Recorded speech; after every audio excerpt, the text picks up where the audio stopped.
All right, hello everyone. We're going to give folks just a few more moments to get settled in here. Thanks for joining us today.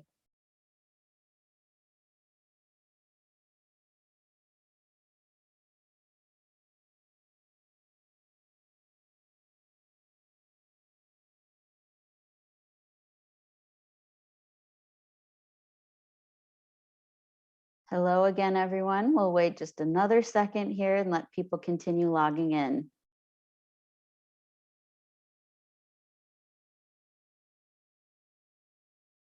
All righty. Well, hello and welcome to the virtual college fair for all Minnesota students, sponsored by the Minnesota Association for College Admissions Counseling and StriveScan. Thanks for being here with us on this beautiful afternoon.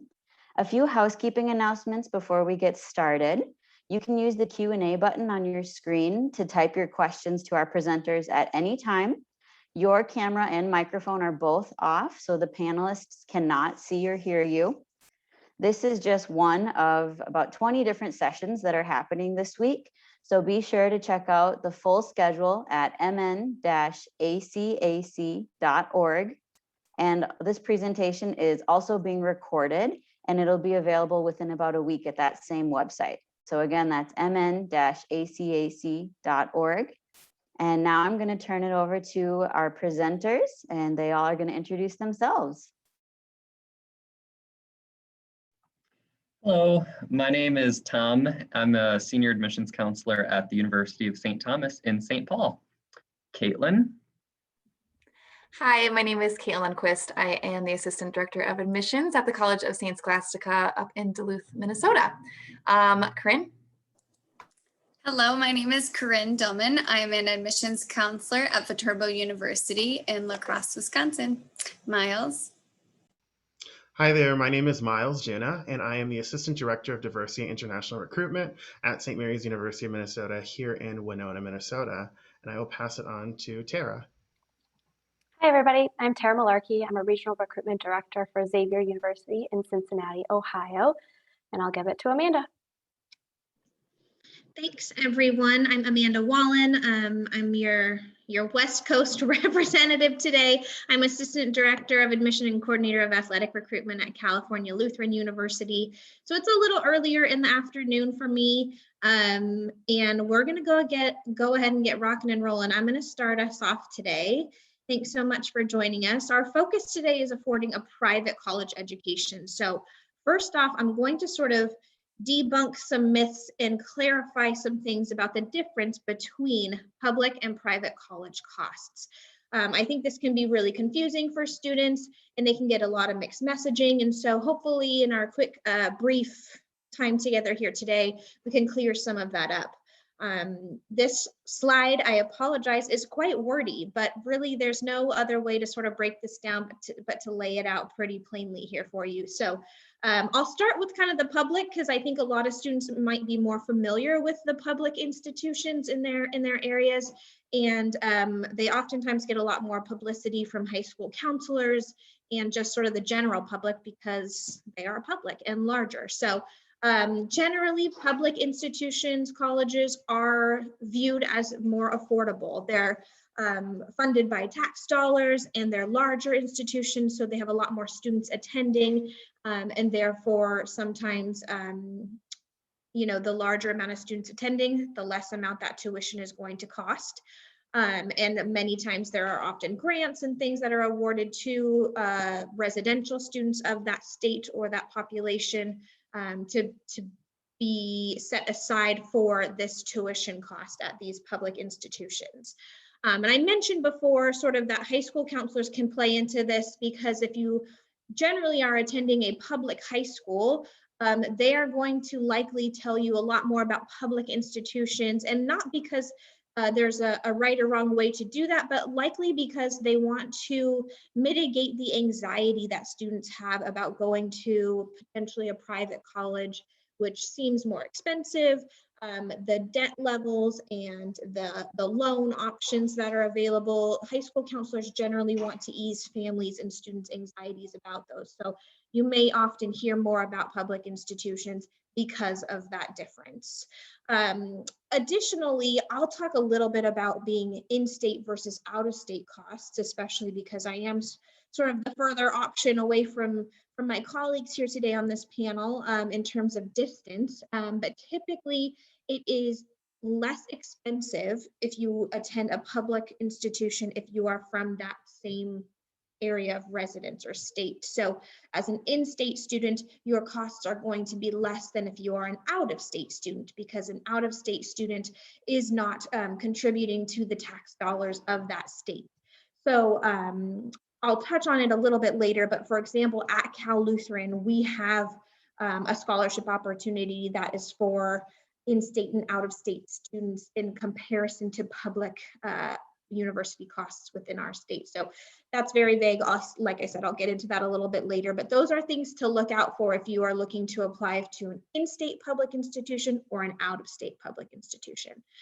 Heading over to the private side of things, very frequently viewed as expensive or unaffordable, sometimes unattainable. So students sometimes don't even have any private schools on their radar.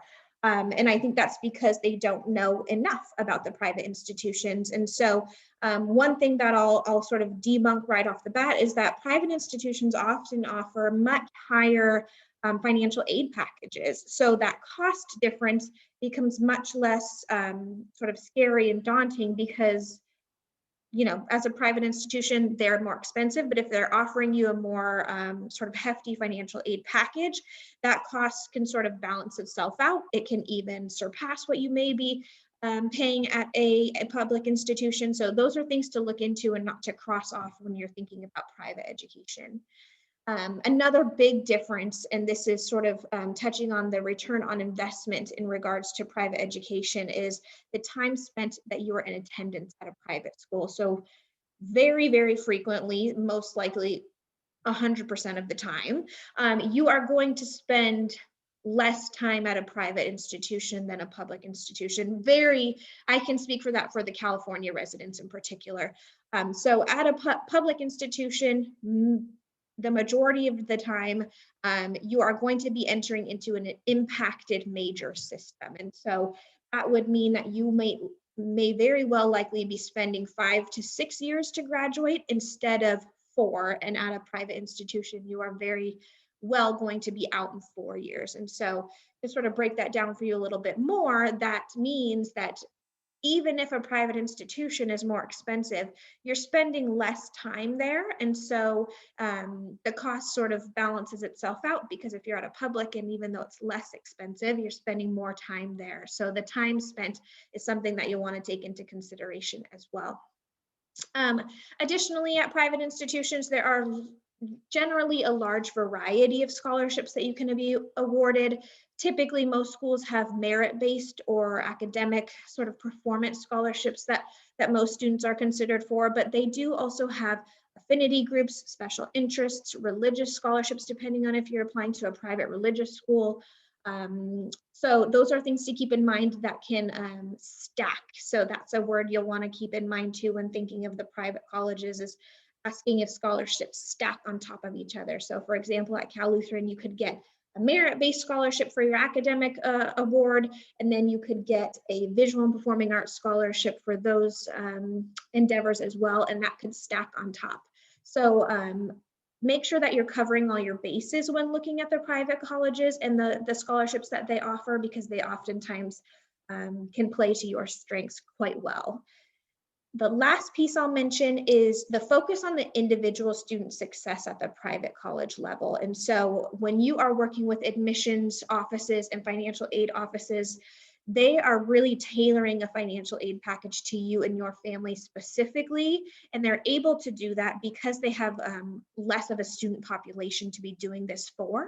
And so many times students, if they get an original financial aid package and it's just not sort of where they want it to be, or they have questions about how it breaks down, admissions and financial aid offices at private institutions can really dive deep and make sure that you're getting the full consideration of all of your scholarship options at a private school. And so that individualized attention really plays into getting the max benefit of financial aid at the private level. And that's all I have for you. I'll toss it to my next colleague, and then at the end, if there are any questions, feel free to lob them out at me. Awesome. All right, thanks, Amanda. So I get to explain sort of definitions before we really dive deep. It's good to take a step back and just sort of define some of the terms that you'll be hearing as you get into the world of financial aid. For some of you, this might be, really, familiar if you've had, 3 children go through college already or older siblings that have explained this to you, but it's always good to hear a refresher. So essentially, financial aid is money that you receive to help pay for college. So it's a big umbrella term. Gift aid is a big part of it that you'll hear a lot of. Scholarships and grants include gift aid. And those are really nice because you don't need to repay that after you complete your degree. And so that is the kind of that's the kind of financial aid. That's the kind you really hope to maximize, right? The type that you don't need to repay. But self-help is the other branch. That's work, study, and loans. That's still financial aid. You'll hear some people say maybe loans is not financial aid, but it really reduces your out-of-pocket payments while you're in school. It's just sort of putting it off to future you to, start repaying those loans 6 months after you graduate from college. So self-help really helps reduce the cost of college. Work study is getting a job on campus and earning money to reduce your out-of-pocket payments. And then loans would reduce your out-of-pocket payments, and then you would repay that. So when you combine scholarships, grants, loans, and work study, that is your financial aid package.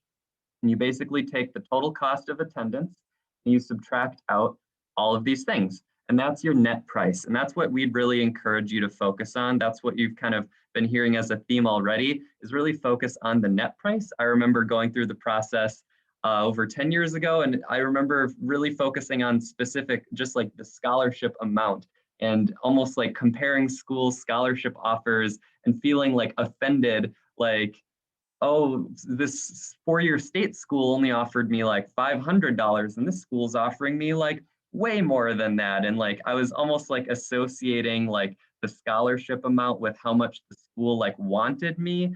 And you basically just take that out of the equation and really just do the math. Take your total financial aid package, subtract that from the total cost, and then look at what your actual out-of-pocket payments would be. And so that is more able to compare the apples to apples when you're comparing public versus private. And you will hear, if you've had neighbors go through the process, or cousins and aunts and uncles, where you'll have some people who have applied to private universities and come out with these awesome success stories where they'll say like, it was the most affordable school on our list and we were just so surprised. And then you'll have other stories where they'll say like, none of our private universities that we went for ended up being financially feasible. And both of those are completely possible options. The only way to know is to go through the whole process, right? I'd say our worst nightmare is for students to just completely write it off from the beginning. And part of the reason we want you to go through the whole process is a lot of times we'll have the applications be free, because to know the costs, you have to really be admitted and go through the whole process. And so it's a little bit more work, because you can't just Google what is the cost of St. Scholastica or what is the cost of Xavier. But at the end of the day, we do have a lot of students who are able to make it work and who were pleasantly surprised. And so definitely go through the whole process. We'll explain how to do that today. And then you get to compare sort of like if your institution is giving you the most in return for what your investments are. And in a perfect world, your favorite college, university on your list will end up being the cheapest. But a lot of the times it ends up being kind of in the middle. And if it ends up being one of the more expensive ones, you have to just ask yourself, you and your family, if what you're getting in return for those extra costs are worth that investment. And so that's really that conversation at the kitchen table around winter time of your senior year. But in a nutshell, you're going to want to apply to the college and file the FAFSA, and we're going to get into that in a bit, but that unlocks financial aid, gift aid, self-help, scholarships, grants, loans, and work study. So now you got some terminology to work with while we move forward. Awesome. Tom, you bring up a really, really great point that You have to go through the process because it's extremely personal and personalized. And a lot of that starts with the FAFSA. The FAFSA is the free application for federal student aid. There's hearsay that goes around, especially if you have friends or family members that have filed the FAFSA before and it wasn't fruitful for them, or they didn't find it to be helpful in affording a particular college they wanted to go to. We really do encourage students to file the FAFSA because it is extremely personalized. The FAFSA is a federal program. You put in your tax information from a prior year as early as October 1st of your senior year of high school. So your parents, your family's information, all of your assets and income goes into the FAFSA from previous tax information. It also takes into consideration any students or other children that your family has, especially students that are in college as well, because we all know college can be very expensive. So you can file the FAFSA as early as October 1st, and typically each college has a priority deadline. My institution, Xavier, does require or ask students to file the FAFSA by February 1st of their senior year. I have experienced in my 7 years in college admissions that the earlier you file the FAFSA, the better. So we do encourage families to file the FAFSA probably around the time that you're applying to colleges in the fall of your senior year. And the good news is that one application of the FAFSA can get you 10 colleges. So you can put 10 colleges on that application and your FAFSA information will be sent to those 10 colleges. So while all of our institutions have different admission application review timelines, we have different admission deadlines, we have different times in which we review both admission and financial aid. You can fill out the FAFSA once per student, per college going student in your household, send it to up to 10 schools, and then those 10 schools will receive your FAFSA and be able to prepare a financial aid package for you. I think it's important to know that the FAFSA, it's a federally run program or a federally run organization, creates what's called an expected family contribution. The name will change in a couple of years, but basically it's an index that the federal government determines how much your family can afford to spend on your college education. Every student that I've ever worked with does not believe that it is actually representative of how much their family can afford to spend to go to college. But it's really an index that sort of shows, compared to other families that are filing the FAFSA, other families that are applying for federal aid, this is how much the federal government thinks that your family can afford to spend on your college education. It's also important to note, just like Tom mentioned, the cost of attendance per the school that you're looking at. If you're looking at 5 public institutions and 5 private institutions, all 10 of those schools are going to have different costs of attendance. So for a simple math game or a math program, let's say the cost of attendance at school A is a private institution and it's $50,000. Say you receive a $15,000 merit-based scholarship from that institution. So you have a $35,000 sort of difference or $35,000 cost. So say the FAFSA determines your estimated family contribution is $30,000, which means there's a $5,000 gap between what is expected for you to pay based on the FAFSA and what that institution costs. From there, colleges and universities will take that gap, that need essentially, and hopefully be able to fill that with grants, money that doesn't need to be repaid, or other loans or work study. Say in college B, at a public institution, the cost of attendance is $30,000. Say you don't get a merit scholarship from this institution, but your EFC is still $30,000. There is zero need there. So it's very likely that you won't be getting any sort of free aid or aid that doesn't need to be repaid to that college B. Out-of-pocket costs for both of these institutions based on the FAFSA could be identical, which is something that's really important to consider.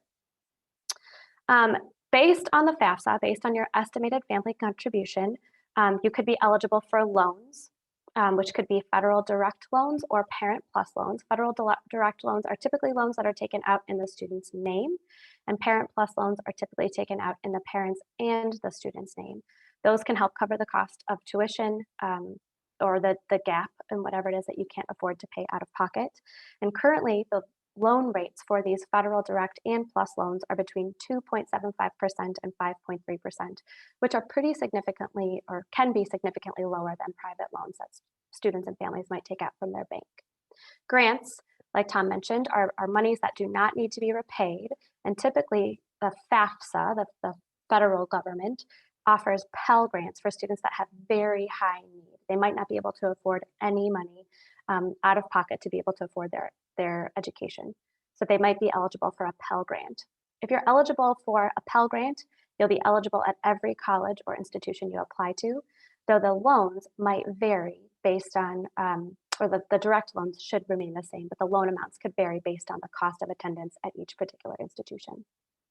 Tom also mentioned work study, which is not directly paid to the student or the institution, but work study might show up on a financial aid award letter that you receive from a college. And basically, the federal government will pay a certain percentage of money to employ a current student as an on-campus student worker. So students that are going to look for jobs on campus, if they're going to work in the cafeteria or at a front desk of a residence hall or in the library, they can go get a job and say, I'm eligible for federal work study based on my FAFSA or financial aid package. And they're more desirable for any student job on campus or any federal work study job on campus because it's less expensive for the university to employ them. So that money gets paid directly to the student. It is not going towards their loans. It's not going towards directly to the school. That money, it will come in the form of a paycheck to the student. And that's all I have.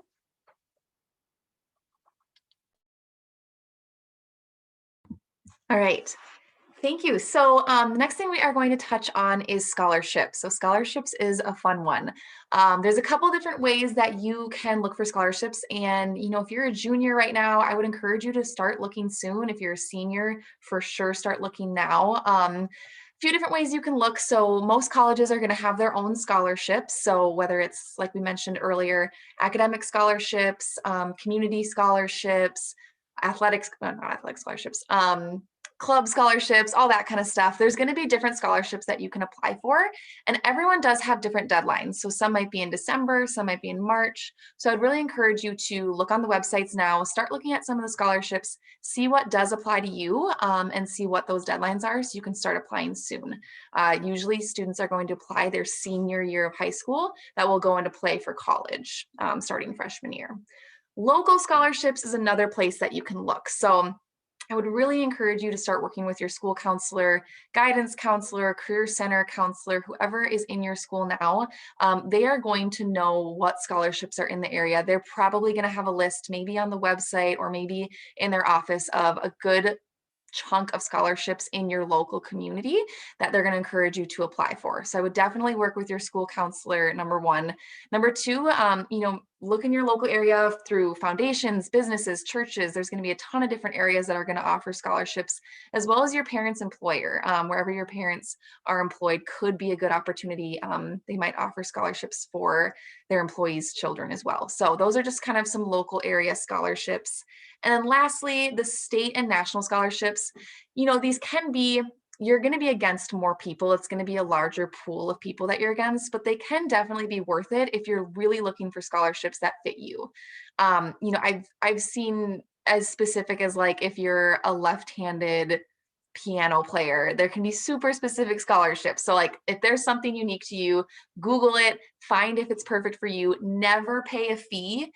So watch for scams. So if they say like pay a fee to apply for the scholarship, never pay a fee. So watch for that. But I would definitely encourage you to kind of think about what makes you unique, what you do, things you're involved in, what you love, and kind of see what scholarships might be a good fit for you based on all of those things. Because again, scholarships is just money you get, and it's money that you don't have to pay back. Like we mentioned earlier, we do all have specific merit-based scholarships. So this money is going to be given to students based off of your merit. So, some of us might be based on GPA, maybe the ACT or SAT. Most of our schools are test optional as well, so it might not look at that. It might look at, what you're involved in. So there's going to be a variety of different things, but it's solely based on you and your merit.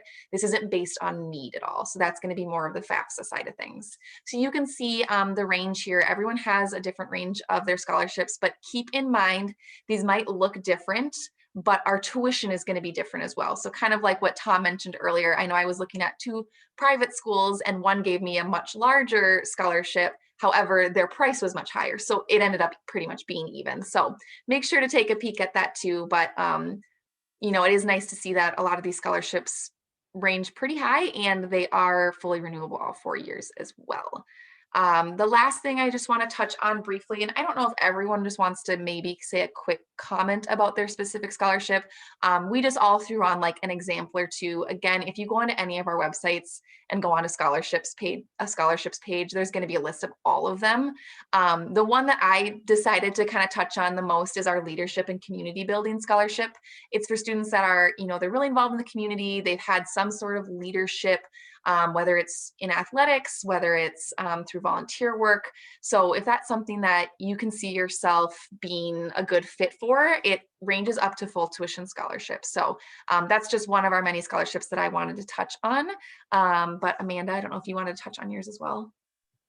Sure, thank you. So mine ties back to the topic that I started our presentation with. So at Cal Lutheran, we have something called the Public Price Promise. And if you're familiar or unfamiliar with the public institutions in California, they are known as the UC schools. So for example, UCLA, UC Irvine, UC San Diego, high quality public institutions. However, they are less expensive than Cal Lutheran. So for us, we offer a pretty unique opportunity in which if you are accepted at both Cal Lutheran and these UC schools, we will actually match their average cost of attendance. So you're getting our private education for their public price. So this basically takes the debate between paying for a public or private institution off the table. So we can guarantee that you're out in 4 years, you won't have to be there 5 or 6, and we'll give it to you at the public cost. And I'll toss it to St. Thomas. Yeah, I just used an example, the GHR Fellows Program. It's a business scholarship. It's full tuition with a paid study abroad. I like that one just because it's flashy, but there's other similar ones like music. We just announced some. It could stack an extra like 2, 3 to up to 7,000 a year. And some of them are tied to like major. So like we have a lot for engineering, business, more business. And then we do, now that we're a new D1 school in town, we have athletic scholarships. So there's a lot of opportunities. And as long as you fill out your application and you are checking the boxes of what major you are, what type of student you are, we will know to invite you for these things if you qualify. So a lot of students are nervous that they have to scour our website every week and refresh to make sure they're not missing out on any opportunities. As long as you filled out your application correctly, if we see that you're interested in business and you meet whatever GPA requirements GHR has, we'll send you plenty of invitation. Like you'll get like 4 invites before the deadline, so don't worry about that. No shortage of emails from college admission counselors. At Xavier, we offer full tuition scholarships for incoming freshmen. We are very, very passionate about service and leadership. So St. Francis Xavier, we also have a community engaged fellow scholars program. We have a competitive scholarships application that students can apply for. Lots of different scholarships due by December 1st of your senior year of high school. But we also have a significant number of continuing student scholarships that are only available to returning students at Xavier. So you can apply for and receive some of these scholarships as incoming freshmen, or also apply for continuing student scholarships.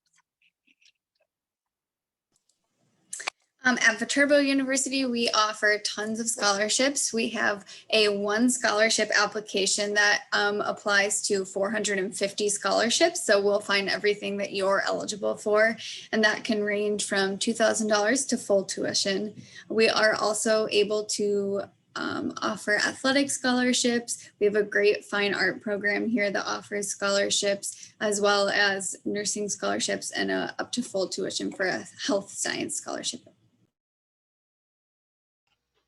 Yeah, at St. Mary's, we also offer a first-generation scholarship for students who are the first in their family to attend college. So you can have a sibling who went to college as well too, but generally speaking, if your parents haven't gone to college, this is the scholarship for you, and it covers everything from room, board, tuition, and then also books too, and other supplies that you might need. Similar to some of the other schools that have been mentioned earlier, we do offer fine art scholarships. So think music, theater, visual art, all of that good stuff, and some of them require you to major in that field, some of them don't. So for music and dance, for example, you don't have to major, but for theater and visual art, you do have to major. And then of course, we offer a campus visit scholarship too for students who choose to come to campus, or at the very least, schedule an online visit, since we are trying to be COVID aware and COVID friendly too. So that's kind of our brief overview of scholarships. Again, it's definitely worth it if you spend 2 hours working on a scholarship and you get $500 from it. That's $250 an hour. That is a lot. So that's great for an hourly work. So definitely start looking now. And if you have any questions, just make sure to reach out to your admissions counselor or financial aid office, because we're happy to help see what would fit you best.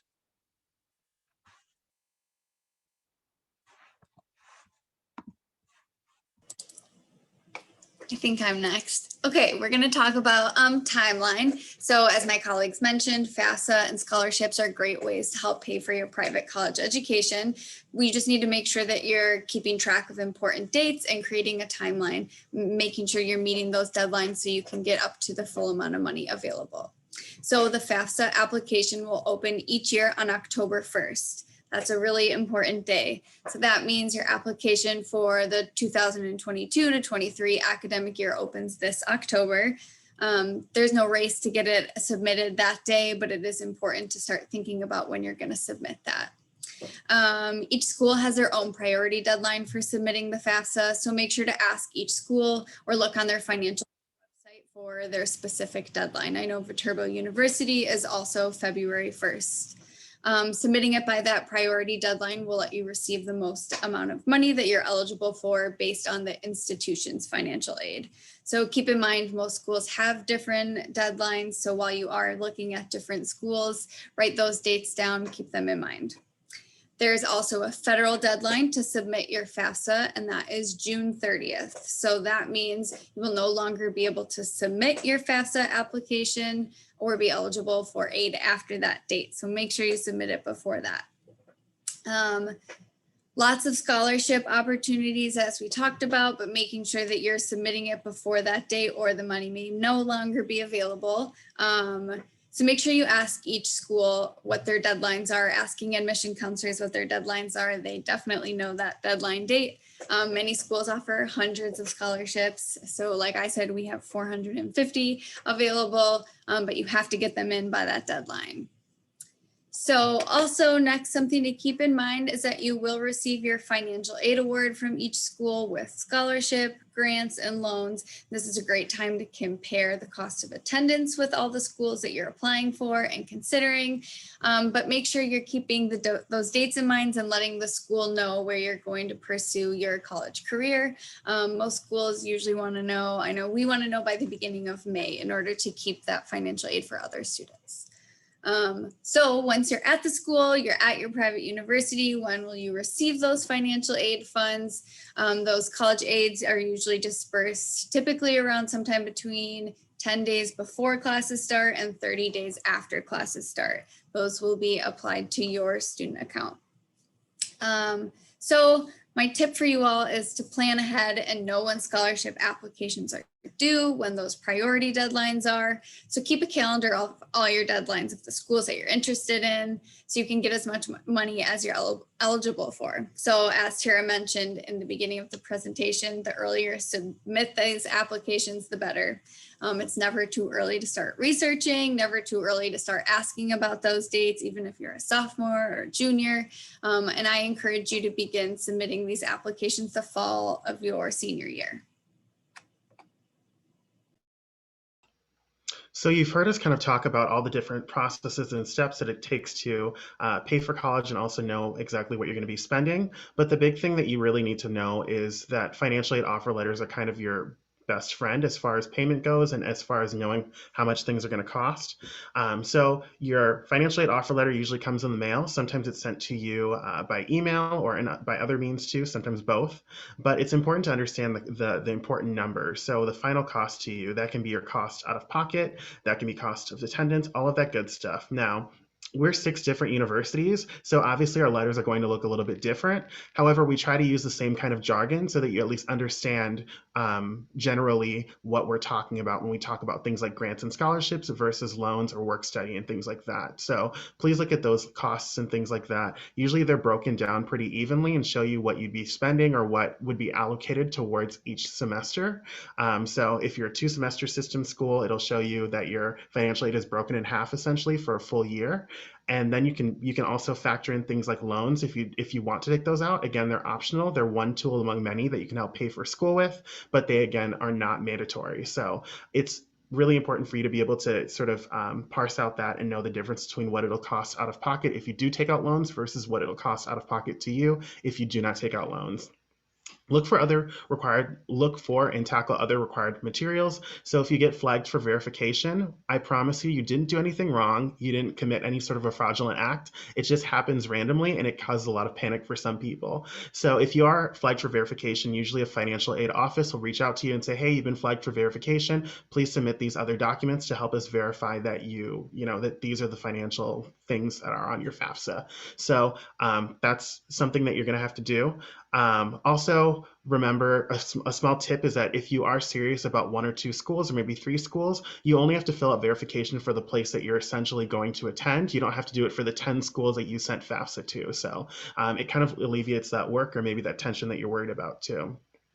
I mentioned a little bit previously, and I think some of my colleagues mentioned previously, that it's important to compare awards from different colleges and universities because, again, you can have a school that has a high tuition cost, but maybe offering a slightly higher scholarship. And then maybe if you look at another school that has a slightly lower tuition cost, they might be offering a slightly lower scholarship. However, they might even out to be about equal. So that may be something that if that's a deciding factor, you might not have to worry much about, I guess, scholarship dollars, more so about what's a better fit for you and those sort of other intangible items like campus community, majors, things like that too. So really do sit down, compare and contrast, get your calculator out, and don't be afraid to ask questions, especially with your financial aid advisor or admission counselor. Different universities sometimes have financial aid counselors that are specific to financial aid. So they're staffed at all times, not 24 hours, but during normal business hours. They'll answer those questions for you about financial aid and about your financial aid offer letter. And for at least at St. Mary's and probably for a few of my colleagues here, we are the first line of defense when it comes to financial aid. So we don't see your FAFSA. I know I don't see your FAFSA ever. I only see your financial aid offer letter. So I can offer you some insight and answer some questions that you might have. And if there's something that's a little bit more in the woods or something a little bit more specific to your circumstance that I don't know, I can always pass you on over to the financial aid office as well too. Also, consider submitting an appeal or special circumstances form. Now, we realize that FAFSA is a really great tool. However, it is made by a human being and human beings are inherently flawed. So it misses things that might happen in your financial background or things that have happened this year. We realize that COVID hit people's families a lot differently compared to one another. So if someone's lost a job, if someone's been paying for hospital bills, or there's been a huge cost expense that isn't reflected in your parents' tax returns from a year or two ago, those are things we want to know because sometimes we're able to offer institutional grants or scholarships that might be able to alleviate some of those costs that weren't exactly clear on your FAFSA. So if there is a way to appeal, if you are interested in appealing, please do look for that too. Also look for outside scholarships. That's been touched on before, but please do look for those outside scholarships. I know at St. Mary's we offer an entire website that shows you places that you can look that are safe and that we've vetted pretty well. But again, look into your community too. You never know what left-handed piano playing scholarship might be available to you in your community or even at your parents' workplace or guardian's workplace. So do look at those too. And last but certainly not least, because I've probably rambled on for way too long, do have those very transparent conversations about paying for college with your family. Parents, if you're out there, guardians, if you're out there, please, this is not the time to hide your financial background from your student who's interested in college. This is a time to be very real about what your family can afford and what your family is able to contribute for college too. So please don't be embarrassed with your student. This is one of the first ways they're going to get comfortable talking about money and about finances because this is their future and this is their big investment. So those are some tips from us, obviously, that are helpful. All right, it looks like we made it to the end. So we wanted to save a little bit of time for questions. I think we have about 6 minutes. I don't know if anyone has put any questions in the chat box yet. Oh, okay. I did have one question sent in that was, I'm just going to read out loud so everyone can hear the answer. What the difference is between renewable and non-renewable scholarships. So some institutions offer merit-based scholarships for just 1 year and that would be non-renewable, and some offer for all 4 years. So those are renewable. I know Viterbo University offers their merit scholarships for all 4 years, so they are renewable. Great question.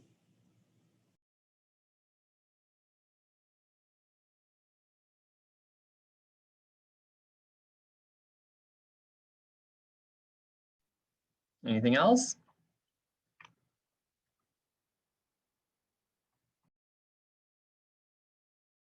Looks like we have a pretty quiet crowd. I mean, I guess I'd want to throw this out to maybe the other admission counselors. What is one tip or piece of advice that you'd like to share with families or prospective students, things that they might not know to ask about financial aid? There was another question that just came in that we can touch on really quickly. Do I have to be accepted into a college to apply for a scholarship that's offered at that school? Typically, the answer is yes.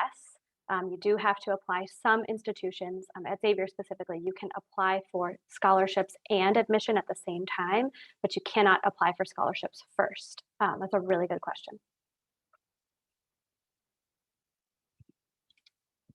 Sorry, Miles. No, you're fine. I think there was a second question about work study a little bit too. So work study again is an umbrella term. So I think the question verbatim was, can you elaborate on work study, please?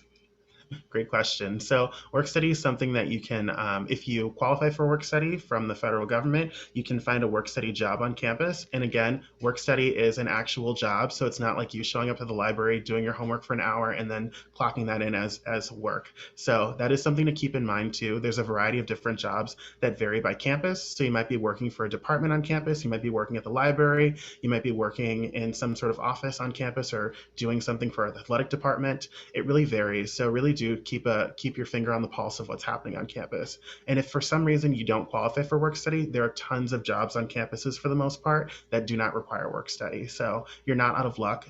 Just have to get a little bit creative. Yeah, that was one caveat I was going to add. If a student does qualify for work study, that does not guarantee them a job on a campus. That just means that the federal government will subsidize some of their earnings. So you still have to apply for a campus job. You still have to maybe interview for a campus job and be accepted at that campus job. But at most of our institutions, there's typically more student jobs than there are students to fill them. Yeah, and I would try to see if seeking jobs that you could put on a resume or that you could continue working over the summer, especially a lot of student staff we still need over the summer. And if you don't have classes, then you could try to bump those hours up to 20, 30 hours a week if you're able to. A good question we got is there a downside to filing the FAFSA application? If there is, I haven't found it. It takes time, I suppose. That's, the average filing time's finally under 30 minutes, which is nice. So it's not as bad as it used to be when it was all paper. But yeah, I can't think of anything. No downsides. You don't have to accept the loans they offer you. You can accept partial, you could decline them all. You do have to file every year. So that's keep in mind. That's a little bit of a downside. It's not a one-time thing. That could be the one thing that you wish you had known, because I remember kind of being surprised by that too. And if you have multiple children in college at the same time, you do have to file a FAFSA for each of them. Yeah.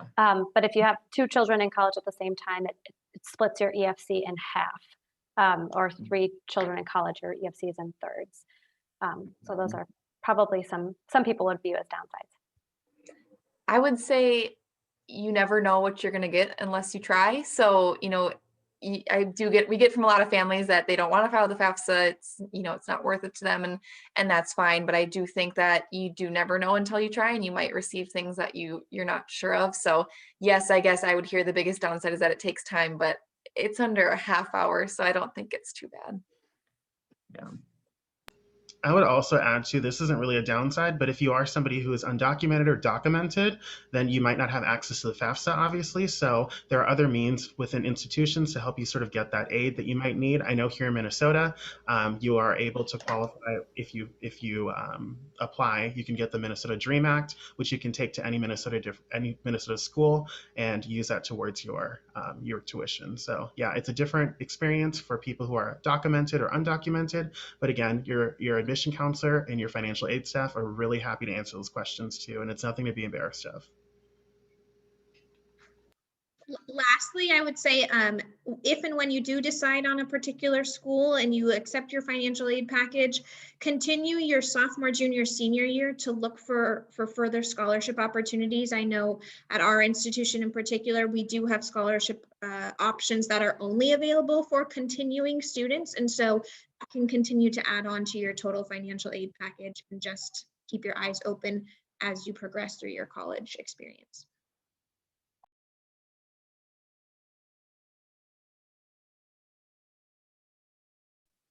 All right, everyone. Well, we are at time. I'm going to share my screen here real quick. Thank you so much for joining us today. Remember that there are plenty of other options to sign up for this week at mn-acac.org.